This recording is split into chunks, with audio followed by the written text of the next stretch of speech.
Muy bien, entonces ahí les marca a ustedes para que acepten la grabación. Algunas personas pues no les gusta salir en público, ¿verdad? Y no ponen su cámara, está bien, no hay ningún problema. Muy bien, entonces como les decía, pues aquí estamos en este centro de estudios, en este caso de estudio de Kabbalah, que se dio a petición de ustedes, alguien de aquí del grupo pidió que diéramos pláticas de Kabbalah. Entonces me comprometí con ustedes y dije, bueno, pues vamos a abrir este grupo y ha venido funcionando. Ya tenemos, yo creo que unos más de 2 meses, yo pienso, unos 3 meses, y ha venido funcionando muy bien. Mucha gente interesada, ya que hay mucha información de Kabbalah, ¿verdad? En YouTube principalmente, hay muchísima. Con la diferencia que en este caso, en lo personal, yo la enfoco en nuestra institución, la enfoco en lo que es la iniciación. ¿Sí? Cómo aplicar estos conceptos de Kabbalah en nuestro sendero de iniciación dentro de la red cultural GFU.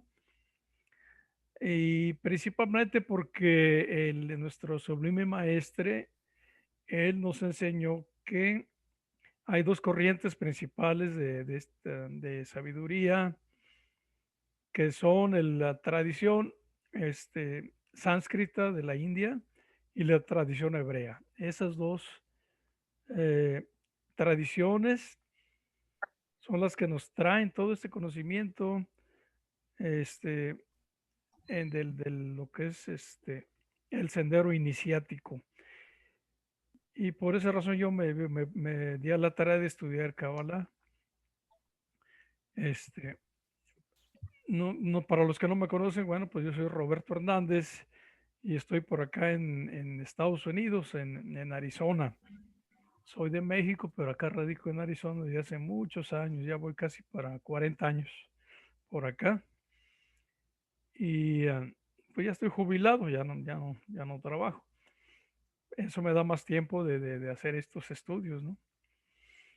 Entonces, aparte de darle la bienvenida a todos, les quiero decir que la Kabbalah nos ayuda a entender mejor nuestra naturaleza como seres humanos. Nos ayuda a entender cómo fuimos creados y cuál es la idea, la meta del creador, por qué fuimos creados, ¿sí?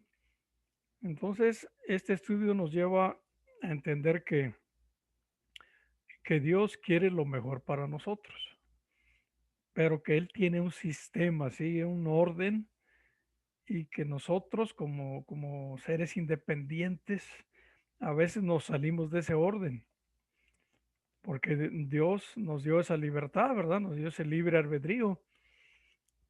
Y entonces ahí está el punto de que hay un sistema, hay un orden, y si nosotros llegamos a conocer ese orden, este, podemos seguir esas leyes.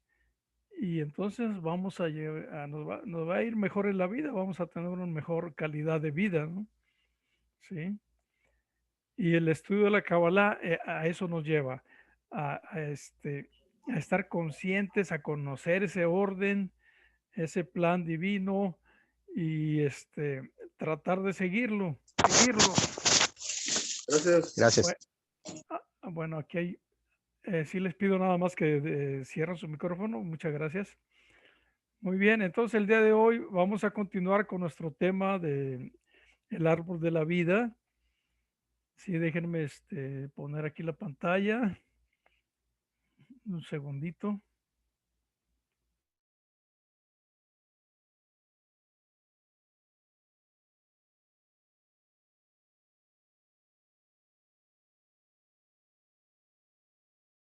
Ok, entonces me dicen si ya se mira por ahí todo. Apenas se está cargando. Ok, Ahí gracias. está, mira. Muy bien, vamos a hacerlo más grande.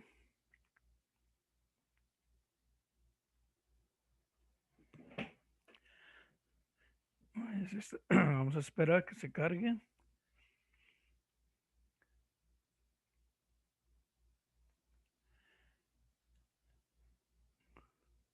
Ok, me dice si ya se mira.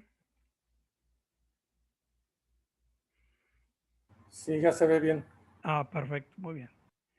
Sigue entrando gente, ahí le pedimos a Eloisa que nos ayude con la gente que está entrando. Bueno, entonces es la parte número 4 del árbol de la vida y nos resta estudiar a Yesod, como dice aquí, y Malhut. Acuérdense que estas palabras aquí las tenemos ya en español, pero de repente vamos a ver que en inglés se escriben de otro modo y en hebreo pues también, ¿verdad? Pero el nombre suena igual, es Yesod y Malhut. Son las últimas sefirá del árbol de la vida, ¿verdad? Y aquí tenemos nuestro árbol de la vida en la parte derecha. Y siempre me gusta dar un repasito aquí rapidito de lo que hemos visto con respecto al árbol de la vida para que se entienda mejor, principalmente para las personas que están por primera vez aquí con nosotros, ¿verdad? Entonces ya dijimos que el árbol de la vida se genera a partir del primer día de la creación, sí, cuando Dios crea la luz, en el primer día la luz fue creada. Entonces, Keter corresponde a esa dimensión, al primer día de la creación. Keter es la Sefirá que está arriba y ahí se manifiesta esa luz que creó Dios. Sin embargo, en ese momento, en el primer día, no había quien recibiera la luz, ¿sí? Entonces, por esa razón se fueron creando estas dimensiones como esferas que son receptores de esa luz que fue creada. Entonces, cada una de estas esferas que vemos, que son parte del árbol de la vida, son receptores de esa luz. Y así vemos que tenemos aquí a Jogma, ese nombre le damos a la segunda sefira. Ya dijimos que en la primera, ahí se formó la luz. En la segunda, Jogma recibe esa luz y así sucesivamente la luz va bajando en diferentes tonalidades, en diferentes manifestaciones hasta llegar a la parte más baja que se conoce como Malhut. Entonces el receptor de Jogma, aquí arriba, el segundo receptor, se conoce, la luz que recibe se conoce como luz de sabiduría.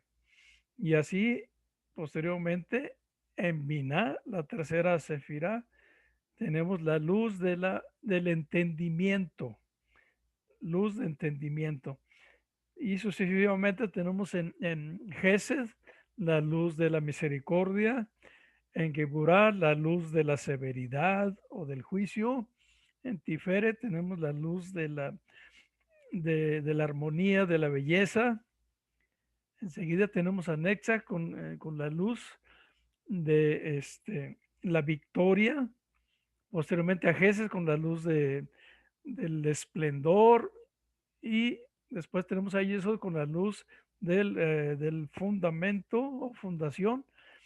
Y abajo en Malhut tenemos la luz del reino.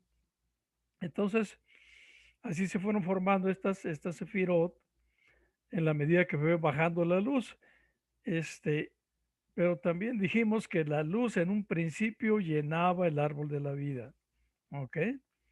Se llenaba por completo. Y todo esto que estamos hablando sucedió antes de la creación del hombre. ¿Ok? Entonces, considera el árbol de la vida como un ser espiritual que recibió la luz. Pero posteriormente al hecho de que se llenó de luz el árbol, en la parte inferior dijimos que se empezó a recibir la luz de una manera egoísta.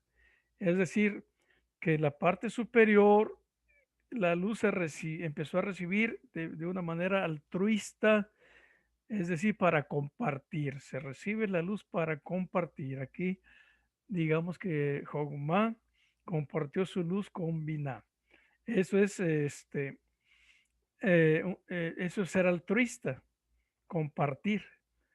pero en la parte inferior la luz empezó a recibir de manera egoísta, mm, no para compartir, sino para satisfacer un placer personal. ¿Ok?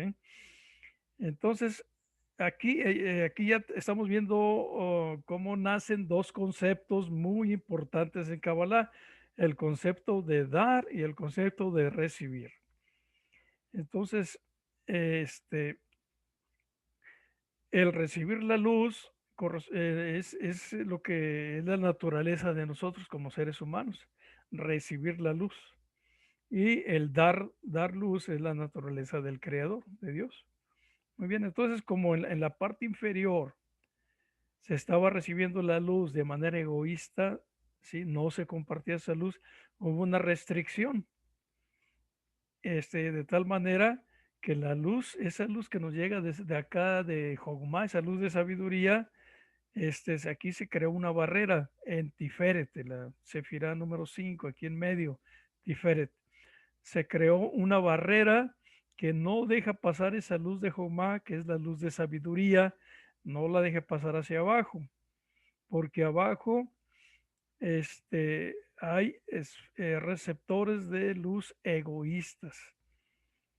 Ese es un hecho que se dio muy, muy importante para entender todo lo que es Kabbalah, ¿sí? Entonces aquí vemos que nosotros estamos en la parte inferior, en Malhut, en la parte más baja. Entonces, como no recibimos esa luz que se prohibió, por eso tenemos tantos problemas en la humanidad. ¿Verdad? Porque no sabemos manejar nuestra situación, porque no recibimos esa luz de sabiduría que viene de Jogma, no nos llega. Y ya dijimos que no nos llega porque en vez de ayudarnos nos hace un daño, no sabemos manejarla. Entonces aquí la clave de todo esto está en cómo elevarnos de Malhut, cómo nos vamos a elevar a Tiferet para alcanzar esa luz de sabiduría que nos va a ayudar a entender mejor la vida y a ya no pasar por sufrimiento, por penalidades, ¿verdad? Las que tenemos aquí abajo en Malhut. ¿Cómo vamos a elevarnos? Entonces, la tradición, eh, nuestra tradición iniciática nos dice que si trabajamos en nuestra conciencia a partir de Malhut, vamos a ir subiendo este árbol de la vida en términos de conciencia.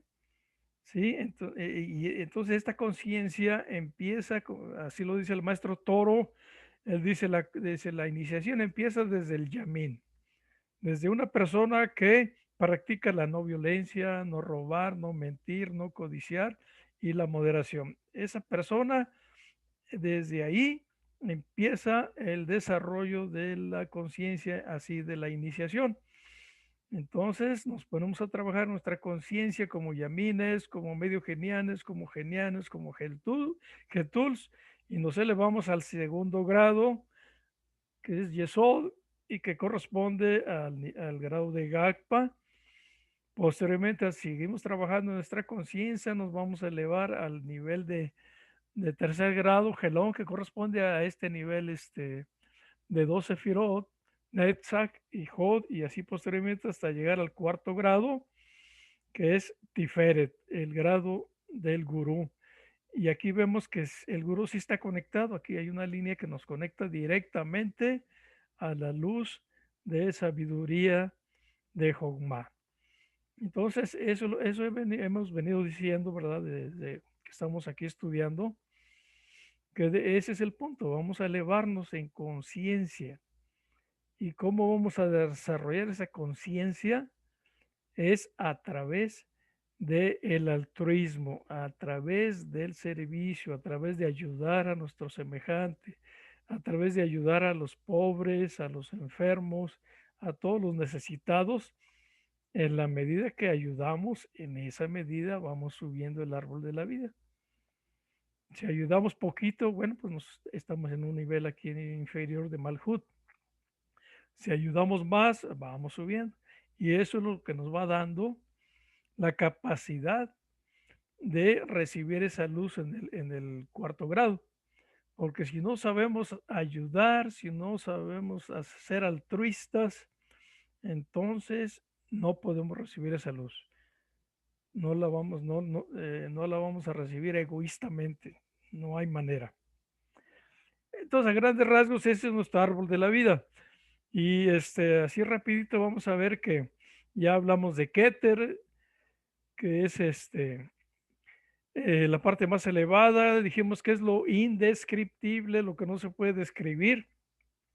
En Keter está todo la potencialidad de la creación en general, del ser humano, de todo lo creado, aquí está en potencia. Y ya dijimos que para llegar a Keter nos tenemos que vaciar completamente, inclusive de la individualidad, del yo mismo, del ego, de todo. En Keter ya no hay dualidad, es unidad. Aquí Keter se encuentra unido a los planos superiores, que dijimos que aquí arriba tenemos el plano del Ein Sof, de la nada infinita, que comprende una unidad absoluta. Ya no hay mente, no hay emociones, no hay cuerpo, no hay nada. Una sola cosa, el ser puro. ¿Sí? Entonces, para llegar a Keter ya dijimos que necesitamos vaciarnos de todo, completamente, porque ya no hay ni mente, como les digo, porque la mente es, eh, es hacer dual al ser, ¿sí? Y luego ya mencionamos que Jogma es la sabiduría que también representa la emanación, ¿sí? En Jogma ya tenemos algo ahí, en Keter no hay nada. Aquí en Jogma ya tenemos algo, pero no hay forma, no tiene ese algo todavía no tiene ninguna forma. Entonces, posteriormente, este, bueno, ya dije, y también dijimos que en Jogma, como es la sabiduría, también para llegar a Jogma, tenemos que contemplar el hecho de que no podemos saber todo. No podemos, por medio de esta sabiduría, no podemos conocer el todo, porque ese todo está arriba en Keter, en el Ein Sof. Entonces, si creemos que lo sabemos todo, pues estamos equivocados, estamos lejos de Jogma.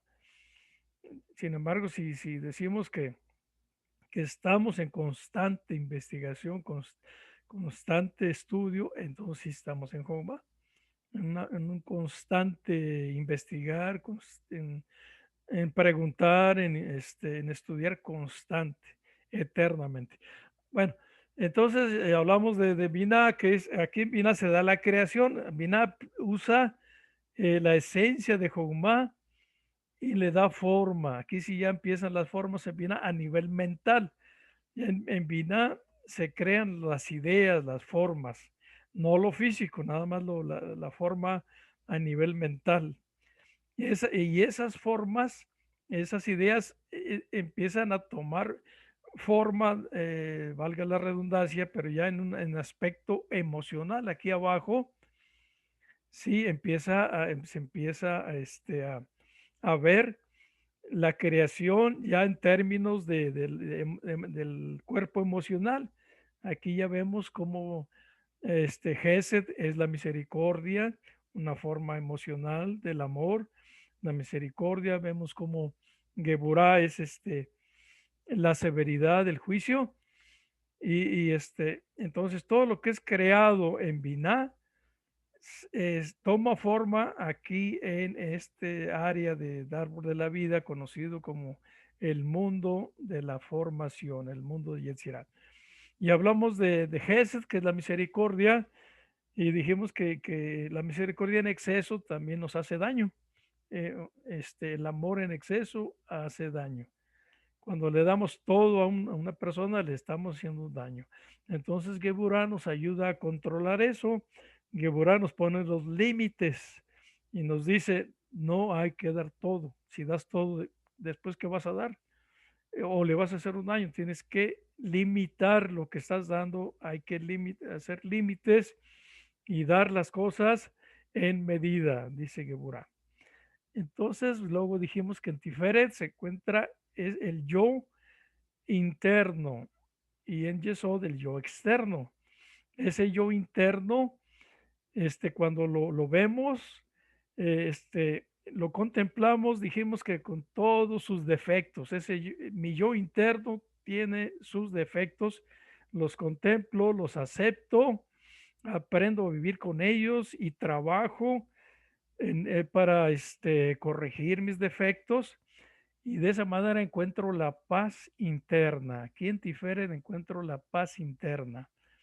¿Sí? Mientras yo no acepte mis defectos, nunca voy a estar en paz. En el momento que visualizo todos mis virtudes y mis defectos y las acepto y trabajo en ellos, en ese momento encuentro la paz interna. Y así después dijimos que Netzach, aquí es una manifestación del amor en lo fraternal, en el cariño, en el amor de los hijos, de la pareja, así como también en el arte, expresamos nuestras emociones, ese amor lo expresamos a través del arte, ¿verdad? En una canción, un poema, etcétera. Ese es Netzach, expresión del amor. Y posteriormente vimos que en Hod, vimos que corresponde a la mente. Aquí tenemos a Mercurio que trabaja en el nivel de la mente y busca a nivel mental, busca Hod, busca la verdad y expresarla. Aquí se manifiesta el lenguaje estructurado, el idioma. ¿Sí? Entonces, Hod busca la verdad, busca expresar la verdad con palabras. ¿Verdad? Pero ya dijimos que eso es un poco difícil porque esa verdad está acá arriba, está en Keter, en el Ein Sof. Entonces, lo que hace Hod es que llega a la honestidad. Hod nos dice, bueno, honestamente, yo no tengo una fracción de la verdad, no la tengo toda, tengo una fracción.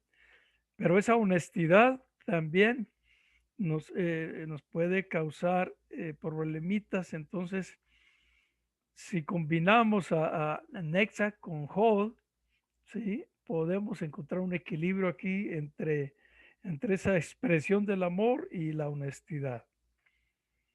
Posteriormente, bueno, ahí nos quedamos en Hall, ¿verdad?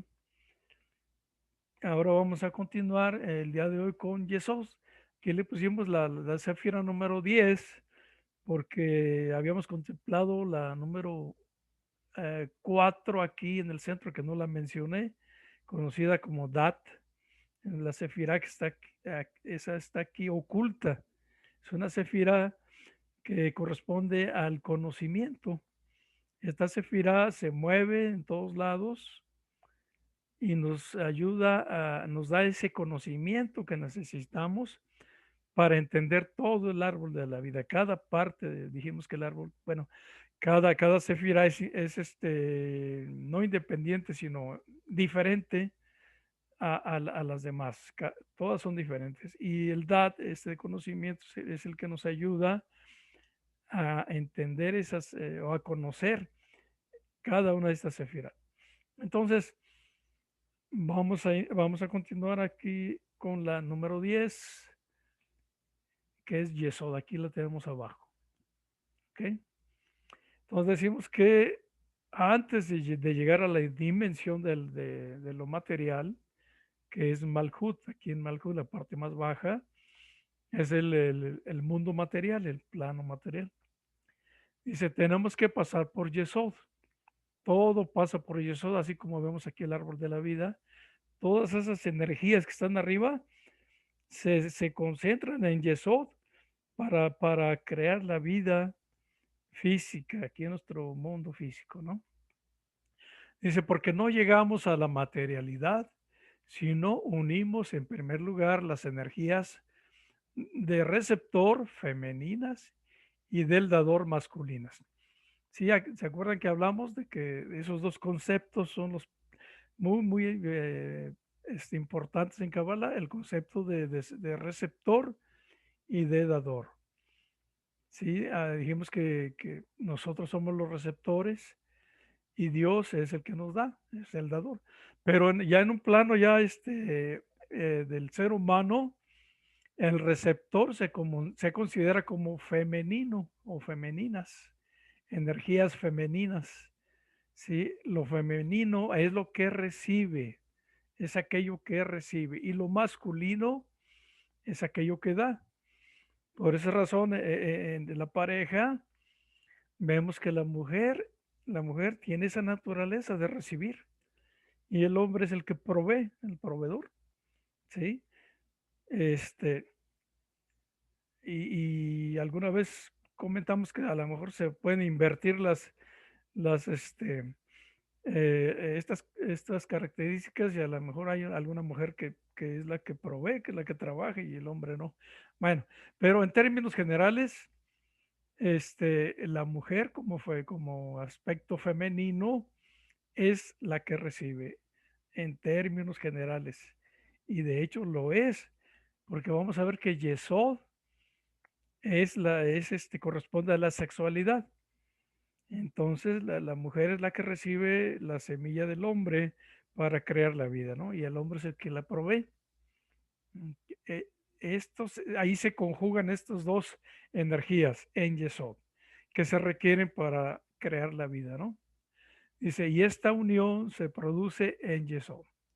Yesod representa la energía sexual y toda la sexualidad no es solitaria, ya que desea al otro para manifestar la unidad. Sí, se desea, el hombre desea a la mujer desea al hombre. Esa es la sexualidad y ahí es donde se logra esa unidad en Yesod de esas dos energías, ¿no? Entonces, el misticismo judío ha trabajado de forma muy intensa las simbologías de la copulación permanente entre lo masculino y lo femenino. Copulación permanente. Para que se dé la vida debe haber una copulación permanente, ¿sí? Entre lo masculino y lo femenino, hablando en términos del árbol de la vida. El receptor desea del dador y viceversa. El que da también desea del receptor. En eso se produce la unificación total de todas las energías que se van a materializar en el plano de Malhut. Ok, entonces ahí en Yesod, este, eh, hay la conjunción de todas las energías que están arriba para pasarlas al plano material, ¿no? Vámonos a la siguiente página. Aquí nos aclara el autor de este artículo, como les he dicho, es Mario Sabán, cabalista español. Él escribió este artículo y yo lo que hice nada más es un resumen de lo que él nos transmite de toda su sabiduría, ¿no? Entonces aquí él nos dice, Mario Sabán nos dice que hay dos formas de del árbol de la vida, dos gráficos diferentes, aquí los tenemos. Miren, el que está en el centro, él considera que este es la forma correcta del árbol de la vida, donde se ve que hay una línea que une a Malhut con Yesod. Hay una línea, nada más una línea. Que Malhut está conectado con Yesod a través de esa línea, de ese caminito de sabiduría, donde está la letra Tab.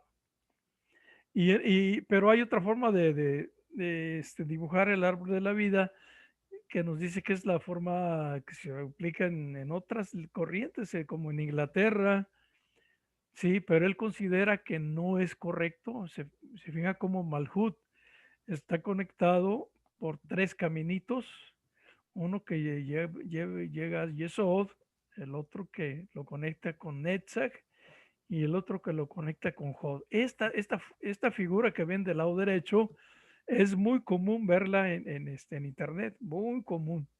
Se usa muchísimo. Pero sí yo me gustaría, yo estoy de acuerdo en lo que dice este cabalista porque lo he visto en otros cabalistas que lo usan como está en la parte de aquí central. ¿Sí? Nada más un caminito.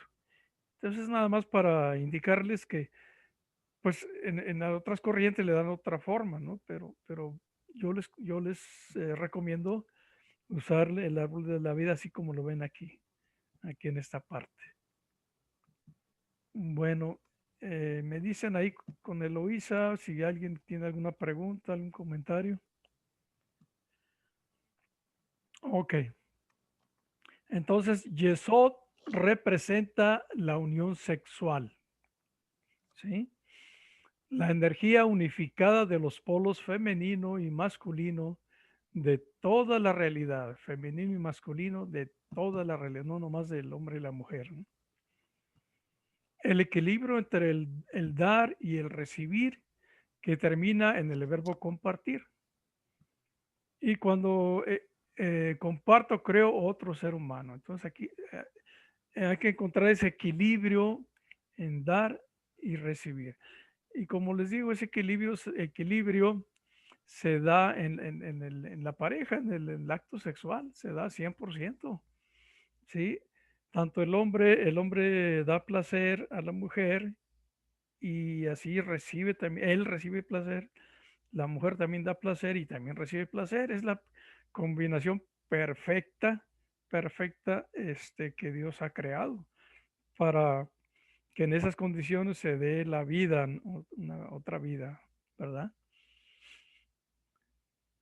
Ahora, en ese sentido, se dice que si tenemos una relación de pareja, este, fuera de este equilibrio, donde hay una relación de abuso, digamos, digámoslo de esa manera, hay un abuso sexual, entonces se considera que los hijos creados en esa relación de abuso, así de violencia, no es lo mismo, no es lo mismo a los hijos que van a ser creados en una relación de amor, de equilibrio, como lo vemos aquí, de dar, de compartir, de dar y recibir.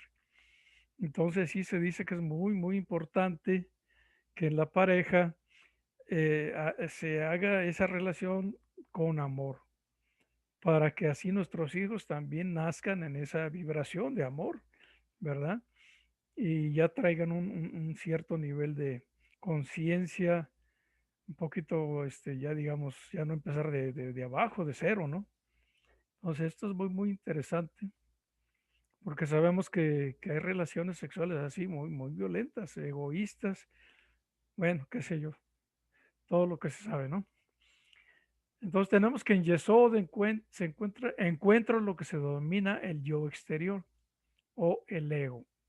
Muy bien, entonces aquí en Yesod es donde se manifiesta el ego y que todos conocemos, que todos sabemos que el ego es lo que divide a la humanidad, nos separa de todos, no, el ego no deja que aceptemos la opinión de otra persona, siempre nosotros tenemos la razón, el otro no, nuestro ego, así como todos lo conocemos, aquí nace en Yesod.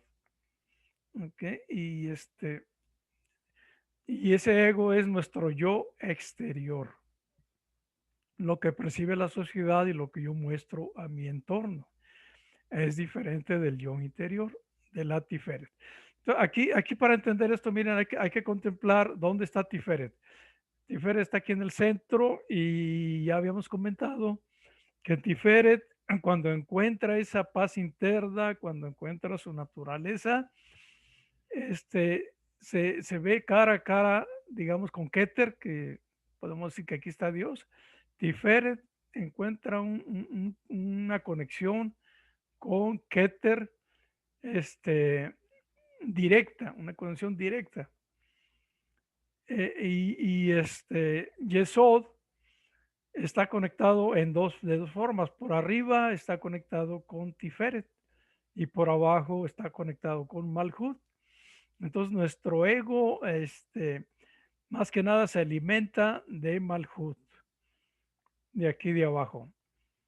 ¿Sí? Busca lo material, el ego. ¿Sí? Y la parte de arriba, ese ego que busca lo material, si lo canalizamos hacia arriba, va a buscar lo espiritual. hacia Tiferet. Entonces el ego no lo vamos a eliminar, no, simplemente lo vamos a encauzar, esa energía del ego la vamos a encauzar hacia arriba, hacia lo espiritual, hacia Tiferet y posteriormente hacia Keter. Pero si lo mantenemos aquí abajo, que de hecho es muy fuerte esta energía del ego y es el que nos conecta a lo material, sí, al materialismo. No quiero decir en este grupo, acuérdense, siempre yo reconozco en ustedes, los que nos acompañan el día de hoy, ese nivel de conciencia. Usted ya tiene un nivel de conciencia ya por encima de este ego que nos destruye. Eso es lo bonito de estos grupos, de esta institución, precisamente que estamos trabajando en canalizar esa energía del ego en lo positivo, ¿no? Entonces aquí nos dice que pues es un peligro, aquí dice los extrovertidos. Sí, estamos hablando que el ego es lo que proyectamos, el ego es lo que proyectamos hacia la sociedad. Y el Entiferet, el yo interno, es lo que proyectamos, pero hacia adentro, hacia lo espiritual. Entonces, el ego es el yo externo y mi yo interno es lo espiritual. Entonces, una persona extrovertida pues está proyectando su ego hacia abajo, hacia Malhut, ¿no? Y eso puede causar, como dice aquí, una fuga de la interioridad del yo. Una fuga en el sentido de que estamos perdiendo ese yo interno, ese yo real, lo estamos perdiendo, se nos está yendo. Y el yo exterior está tomando fuerza, ¿sí?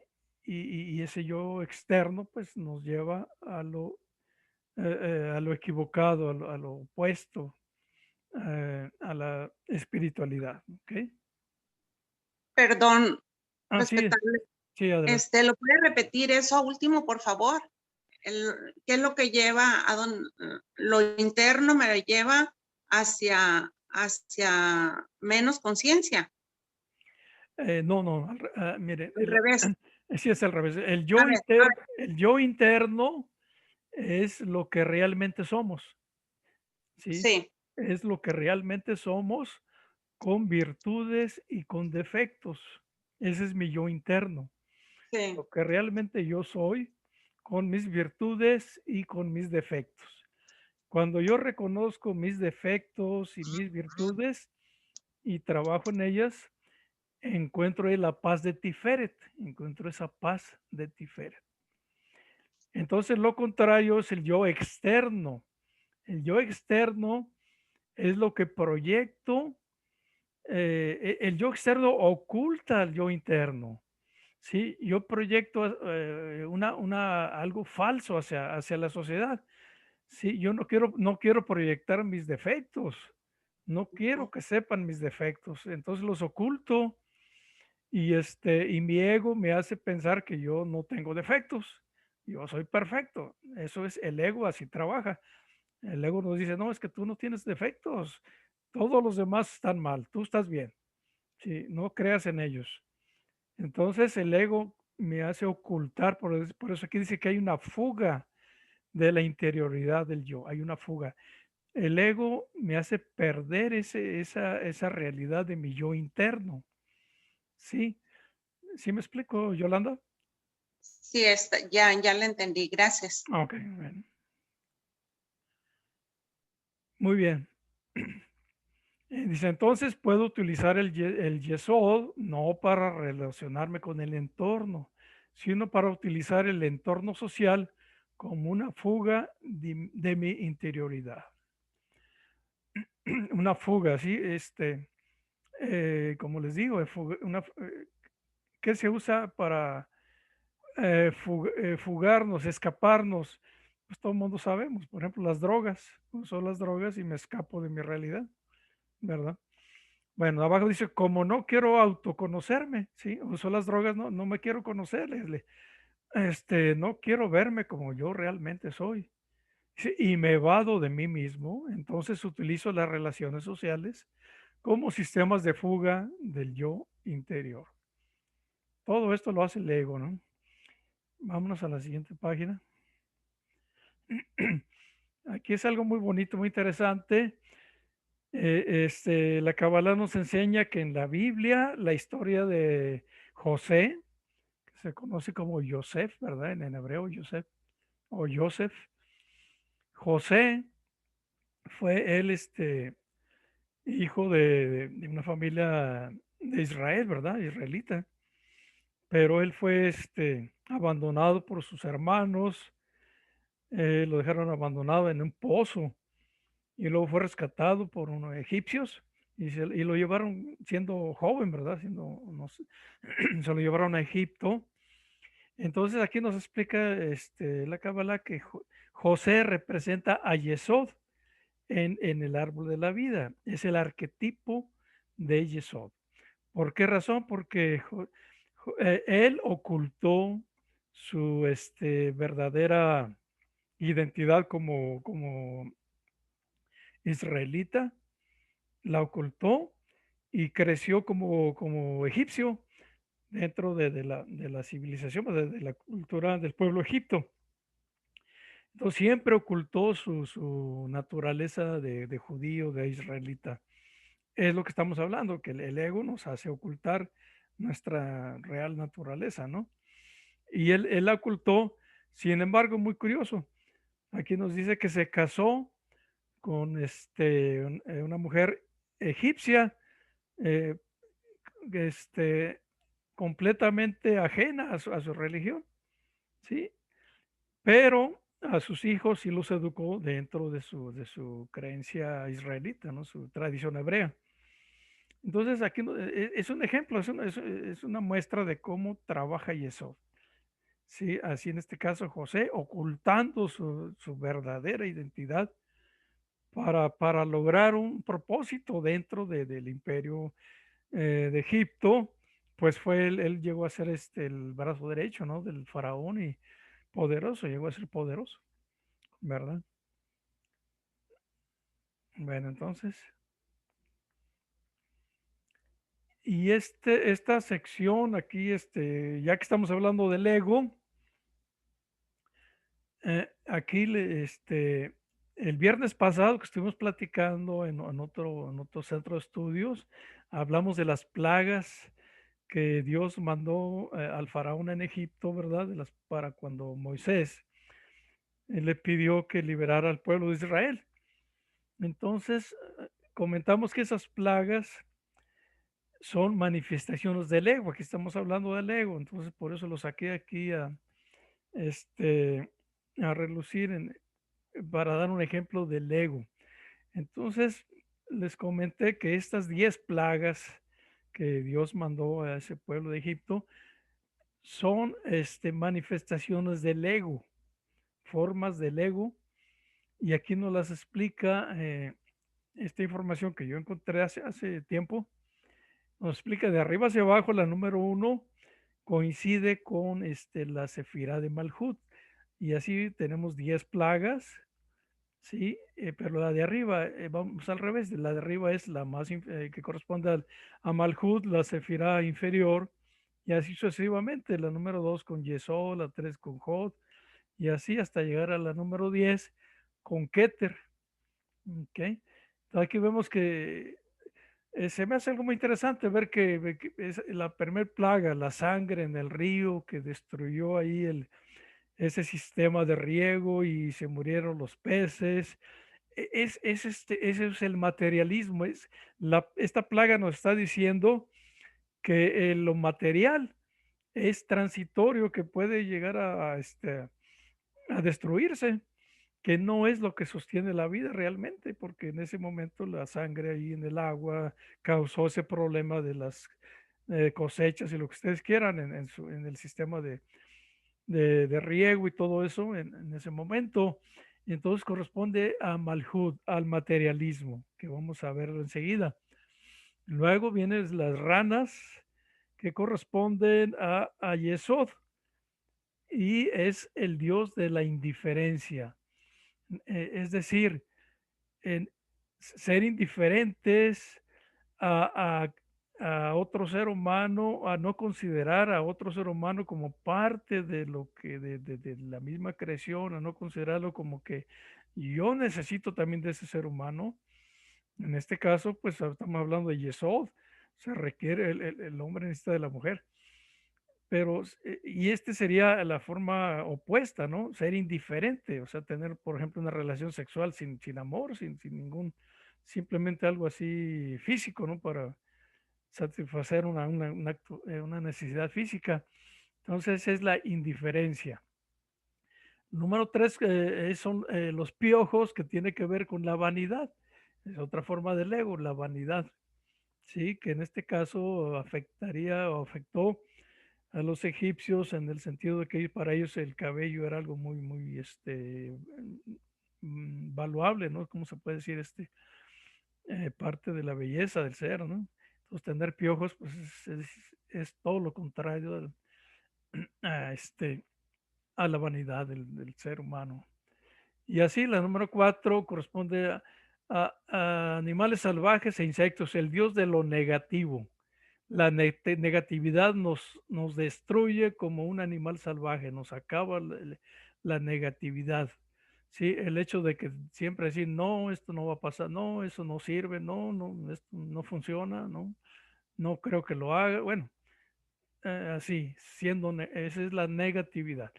Y la número 5 es sobre el ganado, peste sobre el ganado, que está relacionado con la idolatría, porque en ese entonces había ídolos, digamos que los idolatraban, por decir, a los gatos, a ciertos animales, ¿no? A los buitres, al león, etcétera. Y aquí nos enseña la Kabbalah que ya de este nivel de Tiferet, el número 5 en Tiferet, no necesitamos de ídolos que serían intermediarios entre el ser y Dios. No necesitamos intermediarios. Tiferet está, como dijimos, exactamente conectado con Keter, sin ningún intermediario. Hay una línea que lo conecta directamente. Entonces no necesitamos intermediarios, no necesitamos ídolos. Número 6 está relacionado con con Geburah, que es el que pone límites, pero es muy severo. Geburah es muy severo y puede llegar a crear odio. De tanta severidad podemos llegar al odio, y ese odio pues también nos va a destruir, ¿verdad? Y en este caso se relaciona con afecciones en la piel, como úlceras en la piel. Número 7, granizo es la forma de el ego de la codicia. La codicia, en este caso yo lo relaciono en el sentido de que el granizo, en vez de traer un bien como agua que es, el agua siempre nos trae un beneficio, ¿verdad? El granizo puede llegar a hacer un daño. Si codiciamos tanto algo, eso que codiciamos nos puede causar un daño, así como el granizo puede acabar con, no sé, con cultivos o etcétera, ¿no? Es una manera de ver cómo la codicia nos puede afectar también. Número 8, langostas, que son los insectos, ¿no? Estos chapulines, estos saltamontes que se comen un sembradío completo.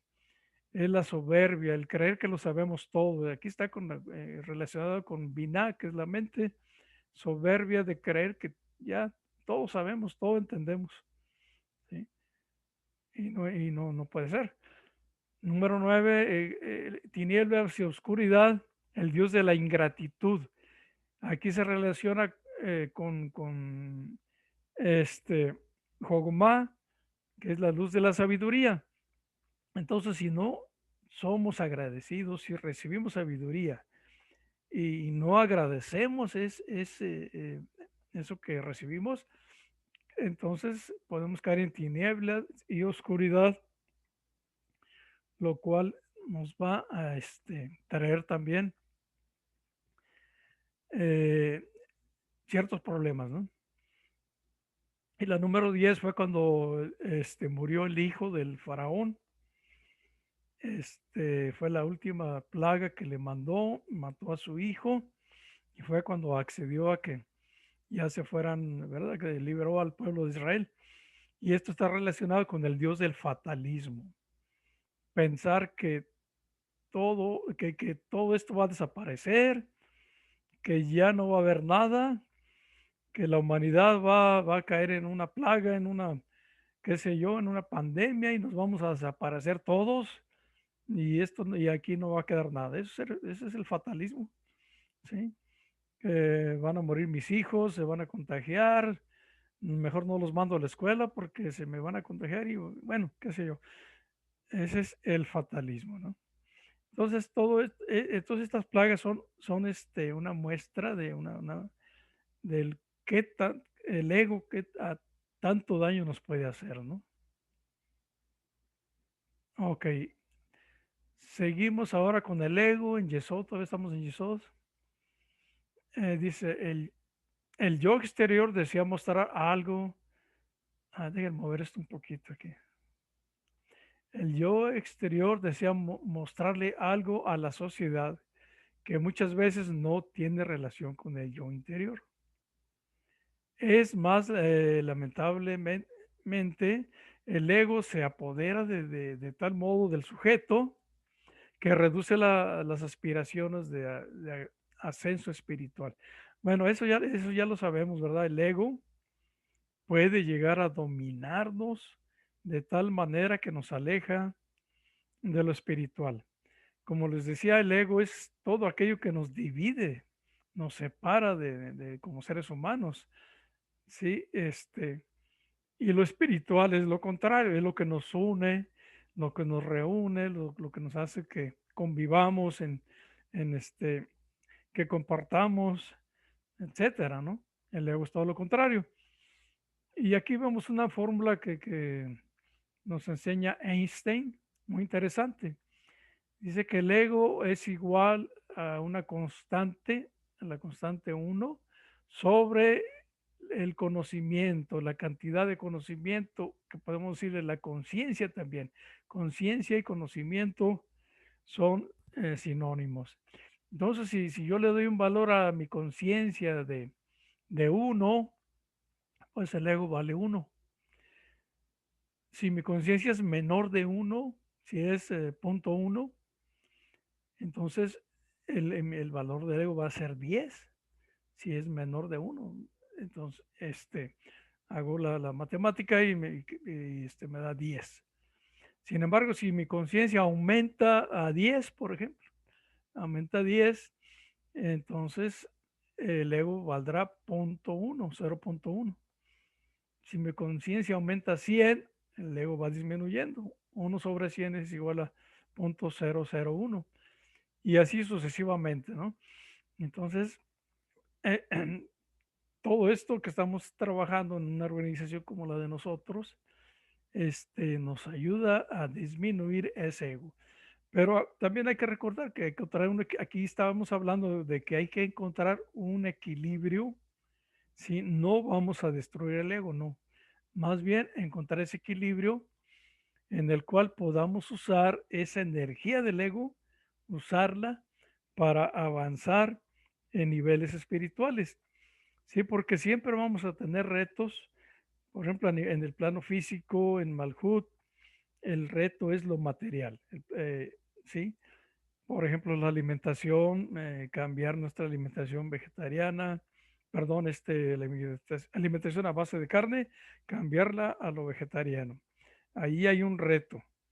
Sí, el ego no me deja hacer ese cambio, tengo que luchar contra el ego, ¿no? Pero ya que en otros niveles, en el nivel digamos, de GACPA, hay otros retos, el ego, hay otros retos que ya no son la cuestión física, ya no es lo emocional, perdón, lo físico, ahora va a ser lo emocional. Entonces vamos a usar esa energía del ego para vencer esos retos que encontramos en ese nivel. Y así sucesivamente. Siempre la energía del ego nos va a ayudar a vencer esos obstáculos. Por lo tanto, no lo vamos a, es más, es imposible imposible eliminar el ego, ¿eh? No sé a niveles de los maestros, de Satar, no sé cómo manejan ellos el ego, me gustaría un día preguntarles, pero Dios hizo al ego de tal manera que no lo podamos eliminar. ¿Ok? Vámonos un poquito más adelante.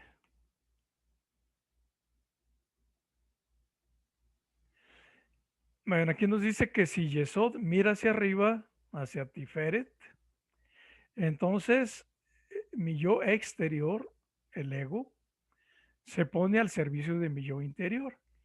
Fíjense cómo sí se puede aplicar ese ego a lo espiritual. Dice, en cambio, si la Yesod mira hacia abajo, entonces mi yo exterior opera mostrando en forma permanente algo a los demás que en realidad no soy. Entonces en Yesod, mi yo exterior puede engañar de tal modo al entorno que termina finalmente engañándonos a nosotros mismos. ¿Sí? Nuestro ego nos engaña a nosotros mismos. Entonces, ¿cómo podemos lograr saber si estamos dominados por nuestro ego? ¿No? Es interesante, ¿verdad? Sería a través de la meditación, tal vez, ¿no? De la observación de uno mismo, ¿verdad? Y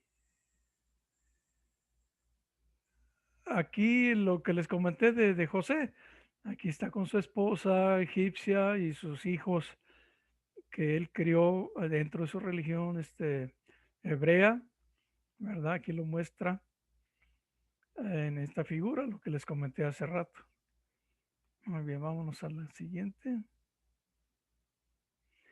Aquí terminamos lo de Yesod. Vamos a parar la imagen y para comentar un poquito, a ver qué opinión tienen al respecto de lo que comentamos sobre Yesod. ¿Cómo trabaja ese ego? ¿Cómo lo identifican ustedes ese ego? ¿Cómo nos pueden dar unos ejemplos de ese ego? Sí, yo por ejemplo les puedo decir que cuando era joven, hace muchos años, hablando allá de los 60, yo siempre quise tener yo soñaba con un aparato de sonido así de esos estereofónicos que sonara recio y que se oyera la música bonito así. Y no, y actualmente, bueno, nunca lo tuve hasta pasaron muchos años y actualmente ya no le doy valor a eso. Yo siento que eso, mi ego me decía, no, pues es que, mira, ¿por qué no busca la manera de conseguirte ese aparato? Se oye muy bonita la música y actualmente, pues yo ya no lo veo así. Ahora, pongo un radio cuando ves que estoy trabajando ahí en mi garage, así algún trabajo ahí porque me gusta trabajar la madera.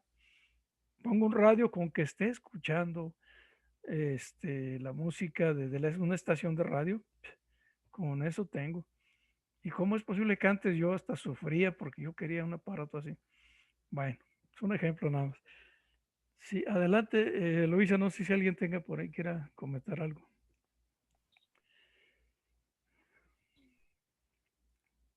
Por favor, abran sus micrófonos si gustan comentar algo. Bueno, como comentario, el ego termina siendo la manifestación de la prepotencia. O sea, tú mal encaminado, porque cuando tú tienes un ego viendo hacia Malhut, eres prepotente, quieres demostrarle al mundo que tú eres mejor que otro, que tú eres más que otro. Y cuando inviertes la mirada hacia arriba, te vuelves más humilde, respetas a todo el mundo, entiendes que tú estás aquí en un camino y no eres el dueño del camino. Básicamente es la sefirot de la balanza. Si miras si la balanza se inclina hacia arriba o se inclina hacia abajo. Muy bien, sí, sí, muchas gracias. Sí, muy bonito ejemplo. Entonces, ¿en qué nivel estamos nosotros ahorita? ¿Qué nivel estamos de esa balanza? A ver, ¿alguien más quisiera comentar? ¿O él había pedido la palabra? A ver, adelante.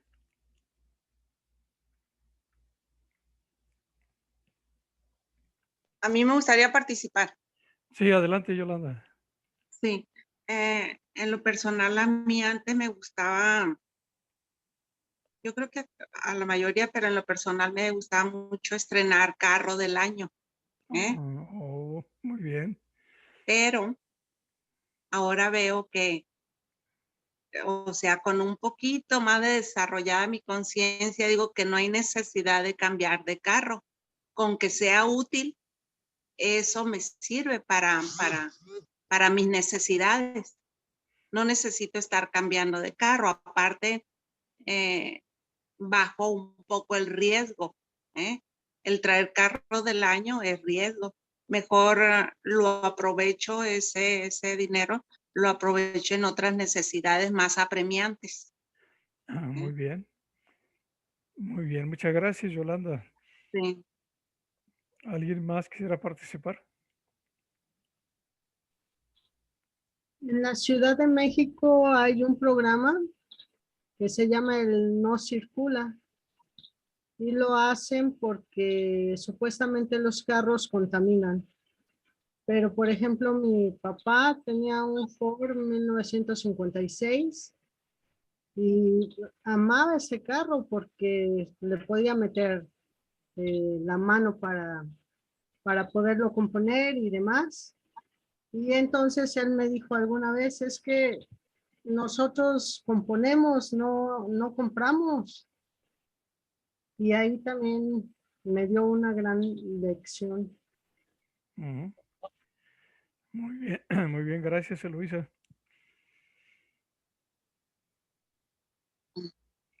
¿Quién me podría dar un ejemplo de cómo, cómo aplicar el ego en lo espiritual, en avanzar en conciencia, en lo espiritual?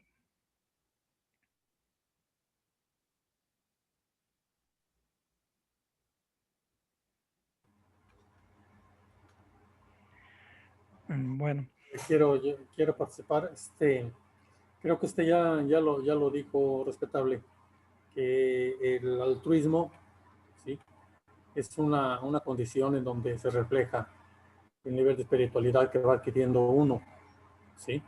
Entonces, a través de esas actitudes y de esas manifestaciones que lo va haciendo con uno mismo primero y después con la gente que necesita, creo que eso nos lleva a avanzar, ¿sí? A tener un nivel diferente de conciencia. muy bien, gracias. Sí, yo les podría decir que el ego a nivel espiritual nos ayuda en cuanto nos impulsa, esa energía del ego nos impulsa a aspirar a algo más que está más allá, algo más superior, a un nivel superior al en el que estamos. Sí, no nos hace conformistas, no nos deja en nuestro eh, estado de confort, nos impulsa a buscar algo mejor, algo diferente, algo superior al nivel en que estamos. Sin embargo, yo veo que hay personas que no les interesa tener cosas o avanzar en conocimiento o en disciplinas. Entonces yo veo que ahí el ego como que no está activado. O sea, el ego se tiene que activar. No podemos tenerlo dormido. Entonces, aquí en mi familia, en mi familia pasó una tragedia que pasa en todos lados, ¿no? Este, el novio de mi hija se quitó la vida teniendo 32 años de edad. Se quitó la vida. Y yo para explicarle a mi hija, a mi esposa también, ese hecho, yo les digo que una persona que se quita la vida es que no tiene ego. Lo peor que le puede hacer al ego es quitarte la vida, porque el ego lo que quiere es vivir, ser alguien. ¿sí? Entonces, una persona que tiene el ego muy, muy apagado, pues no valora ni siquiera su propia vida, ¿no? Pero son personas que están aquí para evolucionar, para aprender también, aprender esas cosas, darle valor pues, a todo, ¿no? Todo tiene su valor y más aún así la vida, ¿no? Entonces yo sí lo veo que sí hay personas que tienen el ego muy, muy apagado y no aspiran a nada. Entonces el ego hay que activarlo, que nos mueva, que nos diga, no, mira, ponte a estudiar, tú tienes que superarte, tienes que avanzar en, en tus disciplinas, en tus estudios, en todo, ¿no? Sí, eso es algo que yo les puedo compartir. Bueno. Muy respetable. Ujú. Y por ejemplo, la esposa de Sadhguru, que se preparó para irse muy jovencilla ella. No sé cómo le llaman a ese estado, en que por medio de la meditación y de un trabajo fuertísimo, ella decide cuándo irse de este plano. Así es diferente porque el ejemplo que yo les di es de una persona que está en depresión, que cae en depresión y esa persona pues no valora su vida. Y el ejemplo que tú estás mencionando es de una persona que busca la iluminación. No está en depresión, no, no. Busca la iluminación estando en su plena conciencia, en todas sus facultades físicas, con todas sus facultades de su cerebro, de su mente, se va a un plano superior. Es muy diferente a esperar a la vejez, que en la vejez ya no funciona uno igual, ya las facultades van decayendo, tanto la mente como física, también el cuerpo físico. Entonces es buscar esa iluminación en una cierta edad, temprana edad, ¿verdad? Bueno, ok, entonces, si no hay algún otro comentario, pues pasamos a la siguiente sefirá. ¿Les parece bien? Vámonos a Malhut.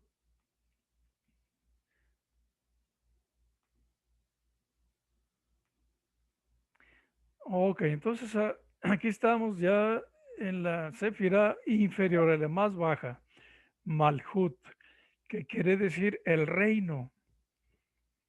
Fíjense bien, aquí este término de reino se aplica a que aquí reina el ego. En el plano físico reina el ego, en la materia. ¿Okay? Pero también se manifiesta Dios mismo, Dios se manifiesta en la materia. Entonces vamos a ver que Keter, dijimos que es la corona. Ok, Keter así, se traduce como corona. Entonces, Keter es el rey, es el que tiene la corona. ¿Y cuál es su reino?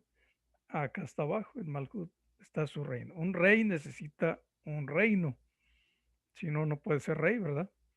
Entonces, Keter es la corona, es el rey que tiene la corona, y Malhut es el reino. Muy bien, entonces vamos a ver, dice, Malhut representa la más pura materialidad, la densidad de toda la energía. Este es un elemento clave de toda la tradición judía. La acción práctica en la materialidad. La acción, ese es el punto. Sí, que en la materia se manifiesta la acción, se da la acción. ¿Sí? La importancia de los hechos, es decir, que todo las energías que están arriba en el árbol de la vida, aquí encuentran o se manifiestan en la acción. Sí, se da la acción de esas energías y se interactúan, por decirlo de esa manera. Todas las de arriba, todas esas energías interactúan en el plano físico. Dice, no solamente pensar, no solamente sentir, sino lograr la materialización del reino de los cielos aquí en la tierra. Esta es la idea general de la creación. Lograr la materialización del reino de los cielos aquí en la tierra. Traer ese reino de los cielos a la tierra. Esa es nuestra tarea, ese es nuestro trabajo. Ese es el séptimo día de la creación. ¿Sí? El hombre trabajar en conjunto con Dios para lograr materializar ese reino aquí en la tierra. Entonces el misticismo judío no es pura metafísica, sino que en Malhut demuestra lo conductual, la conducta, el comportamiento en Malhut. O sea, no es, nunca va a ser teórico lo que estamos estudiando. Sí, la tradición hebrea muestra que todo lo que estamos estudiando se manifiesta aquí en Malhut, en lo físico. Si no, no tendría razón de ser este estudio. Sí, todas esas fuerzas ocultas superiores se manifiestan en este plano de Malhut, en el plano físico. Entonces, si estudiamos Kabbalah, hay que saber comprobar todo lo que decimos, hay que encontrar un sentido en lo físico, en el plano físico. Sí, y todo lo tiene, todo tiene una conexión con lo físico, ¿no? Entonces, dice que debemos llevar las teorías y los pensamientos, la sabiduría, todas las emociones de la triada de intermedia, debemos llevarlas a través de las dimensiones inferiores hasta la acción transformadora de la materia. La acción material es fundamental. Y como les digo aquí abajo, dice, no hay Keter si no hay reino, no hay Keter sin Malhut. ¿Ok? Entonces se complementa, Keter y Malhut se complementan. Cierran ese círculo y existen los dos al mismo tiempo. Lo espiritual y lo material son parte de un mismo todo, ¿verdad? No pueden existir separadas. Entonces aquí vemos, este concepto es muy importante para entender la materia en sí, y es muy sencillo de acuerdo a la Kabbalah. Miren aquí en el gráfico, les voy a explicar aquí como está aquí en el gráfico. Aquí vemos como una espada, ¿verdad? Que con fuego que atraviesa Keter y se va directo a Malhut. Este fuego, esta espada, el fuego de esta espada, ¿verdad? Y así sucesivamente empieza a bajar el árbol de la vida hasta llegar a Malhut. Esta espada es conocida como la Shejinah. Aquí lo tengo arribita en el paréntesis, Shejinah, ¿verdad? Entonces, la Shejinah es la presencia de Dios, fíjense, la presencia de Dios en la creación, en toda la creación. ¿Qué quiere decir esto? Que todo lo que forma parte, todo ser vivo, el ser humano, todo el reino animal, reino vegetal, el reino mineral, todo tiene una parte, una presencia de Dios. Dios está ahí presente. Y esto es a través de esta energía conocida como la Shejinah. Sí, a través de esta energía, Dios se comunica con toda su creación. Nada está separado. Todo está unido a través de esta energía llamada Shejinah. Entonces, tanto la materia como el ser humano. La materia también, estamos hablando del reino mineral, ¿sí? Las piedras o qué sé yo, están conectadas con el creador a través de esta energía, de esta Shejinah. Entonces, si todo tiene una presencia divina, no podemos decir que la materia es negativa, que es mala. Sin embargo, depende del uso que le damos, aquí dice nuestro estudio, ¿no? Si le damos un mal uso, entonces sí es mala la materia, ¿no? Pero, pero la materia en sí cumple con una función. Sí, en este caso es manifestar al mismo creador, sí, darle donde él se manifieste. Entonces, si observamos la materia, la naturaleza, los animales, el universo, los planetas, ahí vamos a encontrar a Dios, en el ser humano también, en los elementos. Todo es divino, todo tiene una parte divina. Asimismo, el ser humano que actúa por ejemplo, el que es delincuente, el asesino, sí, también tiene una parte divina, todo, todo.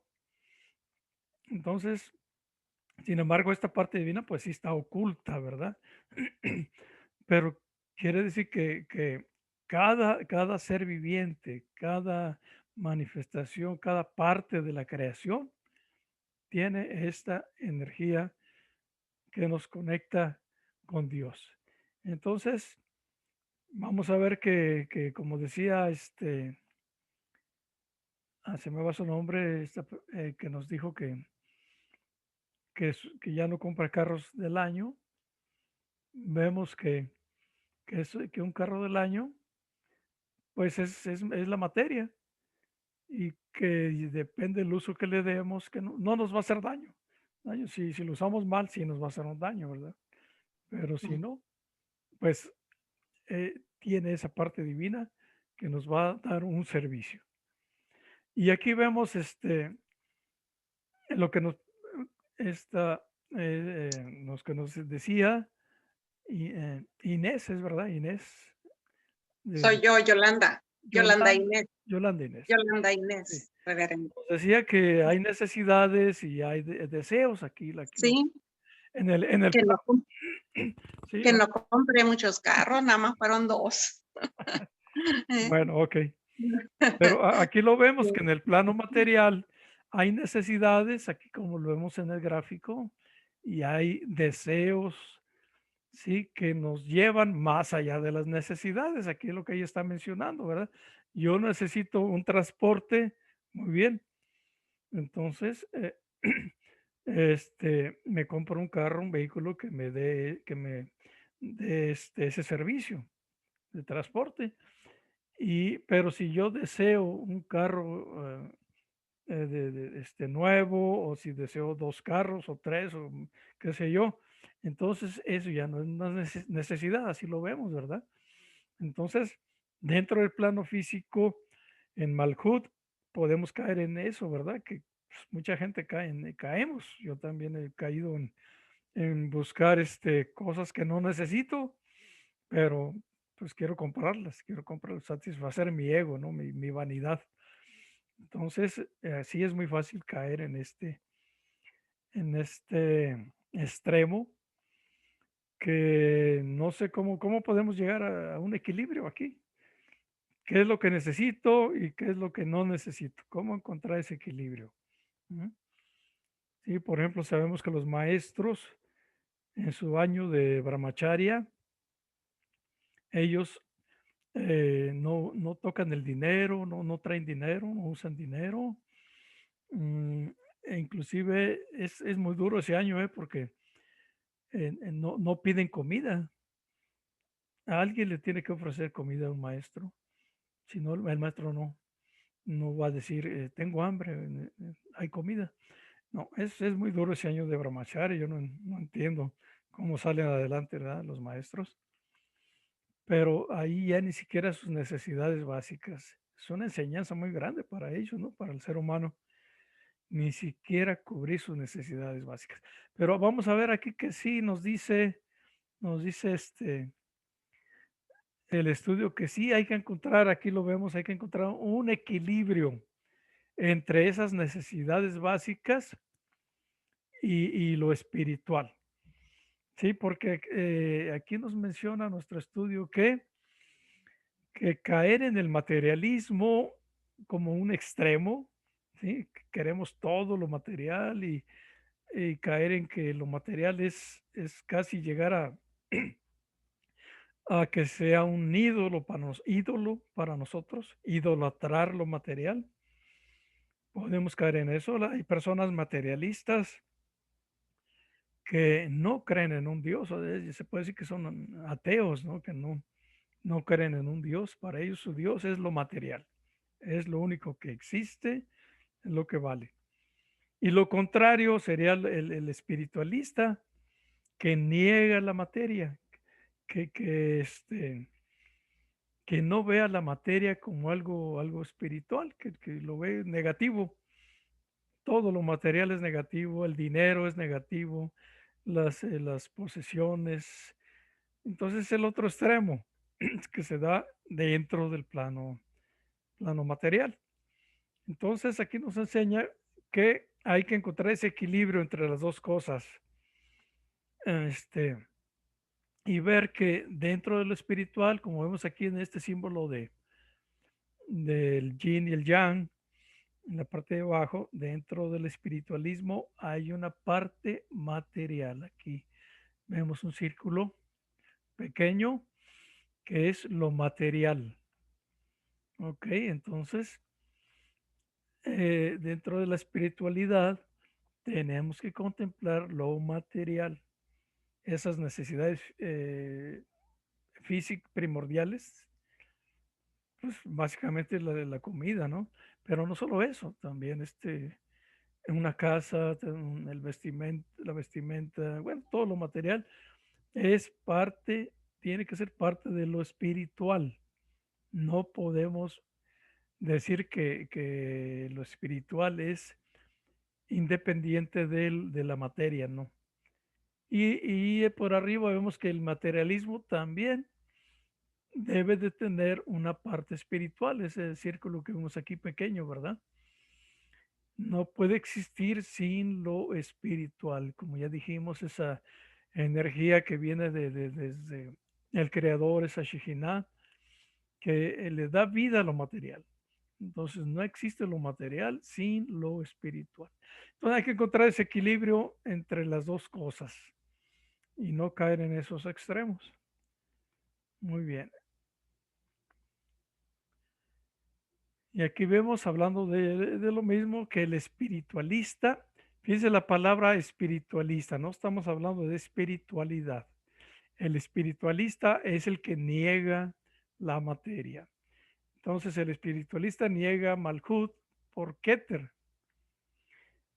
Sí, el espiritualista no contempla a Malhut, la materia, contempla a Keter nada más. Y entonces no comprende cómo funciona Keter en la materialidad. Y el materialista hace lo contrario, niega a Keter por Malhut y entonces no comprende cómo funciona Malhut. Sí, ok. Entonces, ¿cómo podemos contemplar las dos cosas? Entonces, de acuerdo al judaísmo, de acuerdo a la tradición hebrea, son dos caras de la misma moneda, digámoslo así. Malhut y Keter, lo material y lo espiritual. Son dos caras, forman una unidad, un conjunto, ¿verdad? Y que no podemos, como dice aquí abajo, hacer un dogma de lo material, así como no podemos hacer un dogma tampoco de lo espiritual. Tenemos que contemplar los dos aspectos en este plano en el que nos encontramos, en este plano físico. Bueno, vámonos a la siguiente. Y aquí vemos esa desigualdad que hay tan enorme entre la riqueza y la pobreza. Y esto aquí nos menciona la Biblia. Bueno, aquí arriba dice que porque tanto la pobreza material representa un problema en esta dimensión, porque no se pueden satisfacer las necesidades materiales, así también la riqueza, porque no se sabe cuál es el sentido de la materia. Es decir, que una persona rica no le da valor a la materia, no sabe el valor de lo material porque lo tiene todo. ¿verdad? Entonces hay un desequilibrio ahí. No encuentra esa parte que dijimos espiritual dentro de la materia. Y el pobre, no valora la vida porque todo le falta, ¿no? Tiene una necesidad muy grande. Pero aquí vemos que nos da un ejemplo aquí el estudio donde dice que el pobre se ve orillado a robar precisamente porque está en un extremo, ¿verdad? Al grado de que no tiene lo necesario para vivir y pues de alguna manera tiene que buscar lo necesario y puede caer en ese extremo de robar. Entonces esto está contemplado aquí en una parte bíblica en Proverbios 30, 7 y 9, que nos dice, solo dos cosas te he pedido, oh Dios, concédemelas antes de que muera. Aleja de mí la falsedad y la mentira, y no me hagas ni rico ni pobre. Dame solo el pan necesario, porque si me sobra, podría renegar de ti y decir que no te conozco.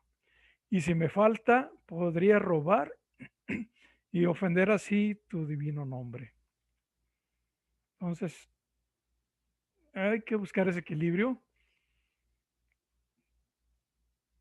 Y aquí, ya por último, nos menciona al rey Salomón. Sí, que él era rico, ¿verdad? Y también le pedía a Dios cómo manejar esta riqueza, ¿no? Entonces, ni la materia en exceso, ni la insatisfacción de las necesidades materiales básicas. ¿Ok? Hay que buscar ese equilibrio. Con la primera puedo cometer la idolatría de las formas materiales. Con la segunda puedo violar todos los mandamientos con tal de sostener a mi familia. Porque si me sobra y si me falta, puedo perder el equilibrio. ¿Ok? Si me sobra y si me falta. ¿Estamos en equilibrio? ¿Me falta algo o tengo lo necesario? Dice, por ese motivo a quien le sobra debe pensar en quién le falta, para que ninguno de los dos materialice una transgresión. Al que le sobra, tiene que dar, ¿sí? Para así compensar. Tiene que darle al pobre, ¿no? Dice, porque si me falta todo o lo pierdo todo, maldeciré y me rebelaré como lo hizo Job. Y porque si me sobra todo o lo tengo todo, no comprenderé el sentido de la existencia, como lo hizo el autor de Eclesiastés, el rey Salomón. Entonces vemos cómo aquí se enfoca el estudio en la parte material. En Malhut se enfoca en lo material a nivel de posesiones, a nivel del apego, el apego que tenemos a lo material, al dinero, digamos, ¿verdad? Ese apego que tenemos, que debemos buscar un equilibrio. Entonces, si tengo mucho, buscar a quien ayudar, a los necesitados. Y si tengo poco, bueno, pues buscar la manera, no sé, de trabajar o hacer algo para llegar a ese equilibrio de no tener que robar para sostenerme, ¿verdad? En eso se enfoca este concepto de lo material en Malhut. Bueno, vamos a cerrar la pantalla porque ya fue todo el estudio que tenemos ahora y ver si alguien quiere comentar algo o alguna pregunta. Adelante, Luisa, no sé si hay preguntas por ahí. No hay preguntas. Aquí le dice excelente clase, muchas gracias. Magali Andrade, maravilloso estudio. Eva, ¿alguien desea comentar, preguntar? Adelante, por favor. Bueno, yo creo que todo está claro, ¿verdad? Esto está algo entendible. Entonces, alguien. Yo le quiero comentar algo. Sí, adelante, Yolanda. Sí, le quiero hacer partícipe de que yo de jovencita se puede decir, que no creía en Dios, ¿eh? A Ujú. raíz de que falleció mi mamá. Yo tenía 12 años, ¿eh? Y me convertí en una atea completamente, Ah, ok. ¿eh? A raíz del tiempo yo sabía, en mí surgía esa espiritualidad que no encontraba yo en las religiones, ¿eh? Ujú. Yo sabía que existía algo más bonito algo más bonito, que me esperaba algo más bonito, y por eso no me acercaba tanto a lo que eran las religiones. Y no me he equivocado, ¿eh? Y con esta clase confirmo que debo de estar en ese equilibrio, ni tan atea, o sea, ya se me quitó lo atea hace mucho, pero no, o sea, antes buscaba más la materialidad, ¿eh? Ujú. En ese ateísmo iba junto con lo material, Sí. ¿eh? Pero a raíz de que comencé a hacer conciencia y empecé a buscar algo diferente, encontré la espiritualidad, ¿eh? Muy bien, muy Y bien. ahorita se puede decir que la tengo equilibrada. Claro que me falta mucho, mucho que conocer, ¿eh?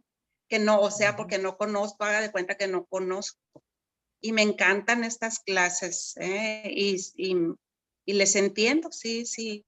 Me queda completamente claro o sea, lo que voy alcanzando a comprender ahora, ¿eh? Ah, muy bien. Me gusta, Gracias, Yolanda, por compartir.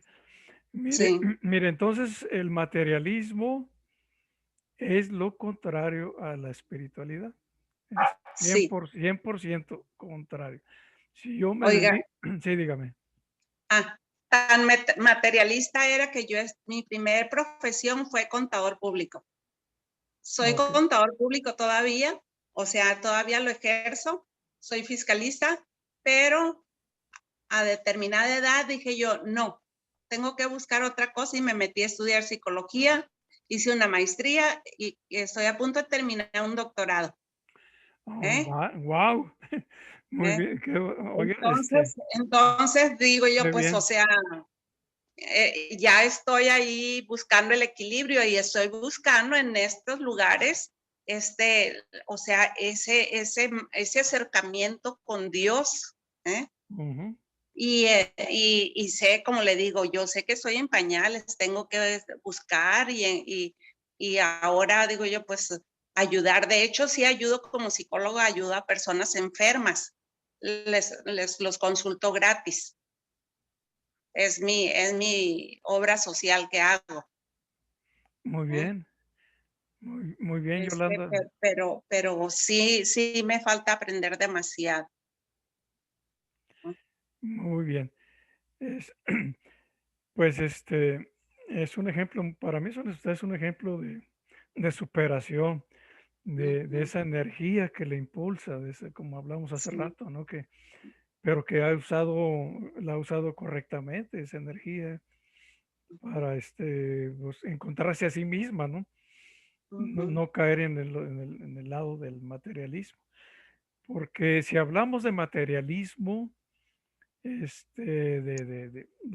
la ateísmo, fíjense que hay una estadística que habla de que se puede decir que hay un 20% de la humanidad que son ateos, que son materialistas, que ya no creen en Dios.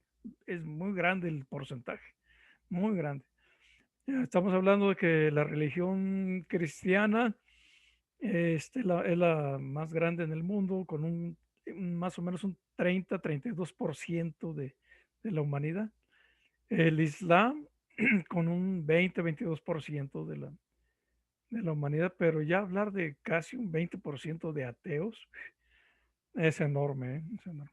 Bueno, este, y aquí estamos viendo pues que hay que combinar las dos cosas, tenemos que combinarlas, lo material con lo espiritual. ¿Por qué?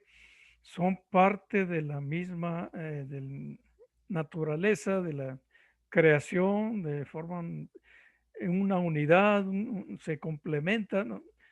No hay nada malo dentro de la creación, ¿sí? No es nada malo hacer dinero, trabajar, tener un carro bueno. Sin embargo, como decimos, sí, lo malo se lo da uno con el mal uso que le da a las cosas, ¿no? Sí, ¿alguien más? ¿Alguien? ¿Otro comentario? Lo malo termina siendo el apego a lo material. Lo material es una necesidad, pero el apego a lo material es lo que lo hace, es el uso de de lo material, y eso es el apego, básicamente. Así es, muchas gracias. No sé si Malena guste abrir su micrófono, por favor. Sí, bueno, muchas gracias. Feliz noche. Gracias, Roberto, por toda esta explicación. De verdad que buscar ese equilibrio no es así tan fácil, ¿no? Pero sí podemos hacerlo, y más en este camino que estamos, que no hay que inclinarnos a un lado de la balanza, porque siempre hay que buscar el equilibrio, ¿no? Mirar hacia Tiferet, pero también sin descuidar a Malkún, ¿no? Son parte de la naturaleza. Entonces, estamos todos aprendiendo de esto, y de verdad que le agradezco mucho todo este estudio y toda esta información, pues, que nos compartió el día de hoy. Gracias. Pues la psicóloga nos dio una clase, la psicóloga que habló ahorita, que dijo que está haciendo una maestría. Sería muy bueno que nos diera una clase, ¿verdad? Está haciendo doctorado, ¿eh? Doctorado. Doctorado, está muy bien preparada. Hay que escucharla. Hay que escuchar a la gente preparada, que nos enseñen. Siempre debemos de ser discípulos, siempre. El maestro Marcelli decía, la última veces que lo escuchaba, decía, usted maestro, no, yo soy discípulo, decía. Siempre decía que era discípulo. Siempre estaba aprendiendo, a pesar de que nos guiaba como maestro, siempre estaba al tanto de nosotros, y era como un discípulo para aprender también de nosotros, ¿verdad? Bueno, me salí del tema, pero la psicóloga, la que está estudiando una maestría, sería bueno que nos diera un tema, ¿por qué no, verdad? Al invitarla. Claro que sí, Yolanda, mire. Sí, yo también soy discípula en estos momentos. Sí, pero si gusta darnos una plática, lo puede hacer en el grupo de formación de Yamines, que nos reunimos los jueves, porque este grupo lo estamos dedicando nada más a Kabbalah. Pero sí, claro que sí, le invitamos a que nos dé una plática de algún tema dentro de la psicología que nos ayuda a entendernos mejor como seres humanos. Sí, claro que sí, usted nada más me dice si escoja un tema que usted crea conveniente y le invitamos a que nos dé una plática allí en el grupo de formación de Yamines los jueves. ¿Qué le parece? De acuerdo, solo deje prepararlo y díganme más o menos qué es lo que les interesa. O le doy temas y ustedes eligen. Claro que sí. ¿Sí? Sí, para eso ya estamos en contacto, yo le llamo y Sí. nos ponemos de acuerdo. Sí, gracias. Muy bien. Sí, muy bien, perfecto. Bueno, entonces miren, qué bueno que fueron conceptos fáciles de entender, ¿verdad? Qué bueno. Porque cuando empezamos el árbol de la vida era un poco más difícil lo metafísico, lo que no es tangible, ¿verdad? Es difícil de explicar las cosas. Pero ya hablar del ego y eso son conceptos más entendibles, ¿verdad? En la próxima... ¿Puedo participar? Sí, adelante. Maestro, fíjese que ahorita que estaba hablando de la prueba del gurú, me comentaba mi esposa, ¿no? Que decía sobre esa prueba, dice, él decía que era más difícil ser mamá, dice, porque dice, no, pues cuando estás niño todo te dan, ¿verdad? Estás chiquito y te dan leche, te dan todo y te subsidian, estás chiquito, estás recién nacido, tienes el alma pura, ¿no? Entonces, mi esposa decía que era más difícil en esas pruebas, pues que la mujer tiene pruebas muy difíciles, o sea, como realmente se ha presentado ahorita actualmente. Entonces, realmente, si es difícil la prueba del gurú, no se niega, ¿no? Cualquiera no le entramos tan fácilmente, ¿no? Pero en las mujeres se admiran muchas cosas también que pueden hacer, ¿no? O sea, realmente pienso yo que es admirable el trabajo que hacen las mujeres. Claro que sí. Hablando del ego, el ego del hombre es el más grande que existe y eso ha causado, fíjense bien, el hombre es la causa de todos los problemas de la humanidad, de todos, desde las guerras hasta la política, hasta la violencia en la familia, drogas, todo lo que quieran. El hombre ha causado los problemas. Entonces la mujer no, la mujer está para ayudar al hombre, la mujer está para acercar al hombre a la espiritualidad. La mujer ya trae eso, esa parte espiritual de por naturaleza, porque necesita la espiritualidad para eh, criar a sus hijos, para tener a sus hijos, cuidarlos, criarlos. Entonces, aquí estamos los hombres para que las mujeres nos enseñen Sí. todo eso. Sí, adelante, Yolanda. Sí, gracias, respetable. Ahorita que hablan de eso, de que las mujeres o la humanidad tenemos esa necesidad de la realización, de la autorrealización, porque es tanto del hombre como de la mujer. Me vino a la cabeza el tema de precisamente hablar de la teoría de Maslow, que es la autorrealización, para compartirlo con ustedes. ¿Sí me escucha? Sí, estoy tomando nota, sí. Muy buen tema. Sí, porque, o sea, ¿cuáles son las primeras necesidades del hombre? Todo eso. Es un muy bonito tema de la teoría de la autorrealización de Abraham Maslow. Perfecto, ya lo anoté y entonces, sí, si gusta darnos la plática, tenemos libre todo este mes de agosto, son dos veces por mes, ¿verdad? Nos reunimos dos. Sí, Si sí, gustan, pero o si deme no es oportunidad. septiembre, lo podemos En hacer septiembre. en septiembre, perfecto. En septiembre.